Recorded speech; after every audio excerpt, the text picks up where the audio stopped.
Habari za saizi. Leo hatuzungumzii tangawizi shambani, bali leo tunakwenda kuzungumzia issue ya chai tiba, herbal tea. Na herbal tea hii ni chai ambayo inakuwa na mchanganyiko wa tangawizi pia, lakini pia inakuwa na mchanganyiko wa limau, lakini pia inakuwa na mchanganyiko wa asali. Leo tunataka kujikita tu kuzungumzia masuala ya afya, hata zungumzia masuala ya shambani tena. Na mchanganyiko wetu wa hii chai tiba tunaenda kutolea description kwenye kikombe cha chai ambacho kinakuwa na maji moto. Sawa?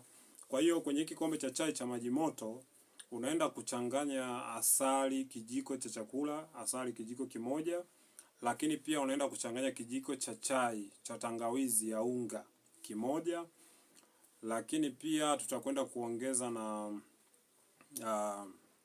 na limao kipande kimoja. Kwa hiyo chai yetu inakuwa tayari imeshakamilika. Hii chai ni chai nzuri sana, na hii chai utakuwa unakunywa asubuhi mapema sana, aidha saa 12 au saa 1 kamili asubuhi kabla hujala chochote. Utakuwa unakunywa kikombe kimoja, lakini pia na jioni utakuwa unaiandaa hii chai. Matumizi ya muda mrefu ya hii chai yatakupa matokeo mazuri sana kiafya. Wengi wanaambiwa kwamba aidha huu mchanganyiko utasaidia labda kufanya kitu fulani kwenye afya, labda kubani bad cholesterol, kurahisisha mzunguko wa damu, kuboresha afya ya uzazi, kuponya kifua, lakini kuzibua mirija, mishipa na nini, vitu vingi ambavyo hii chai itakwenda kusaidia. Lakini issue huwa inakuwa ni changamoto ya consistency, kwa sababu huwezi ukatumia hii chai siku moja ukaacha ukaanza kusema labda mbona sijapungua mwili, labda mbona unasema bado na cholesterol nyingi kwenye mwili, mbona bado na changamoto fulani. Hii chai ni nzuri, lakini ni nzuri kwa yule ambaye anatumia kwa consistency. Nikisema kwa consistency manake inatakiwa utumie hii chai kwa mtiririko, yani kwa maana kwamba kwa interval fulani ya muda.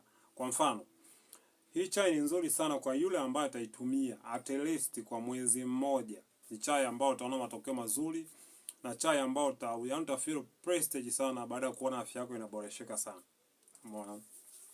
Na unywaji wa hii chai utakuwa imekusaidia sana wewe kupata calcium pia, kwa sababu tangawizi pia ina fibers na stimulant, lakini pia asali na vitu vingi, vitamini B, ina nutrients zile ambazo ni muhimu sana kiafya. Kwa hiyo zingatia unywaji wa hii chai kila siku kwa changamoto za kupumua kwa shida, pia of course kwa changamoto za uzazi kwa mwanamke na mwanaume. Ina vitu vingi ambavyo vinakwenda kusaidia kwenye hii chai. Nasisitiza tena, jitahidi kunywa hii chai kwa consistency. Usinywe tu siku mbili ukaacha.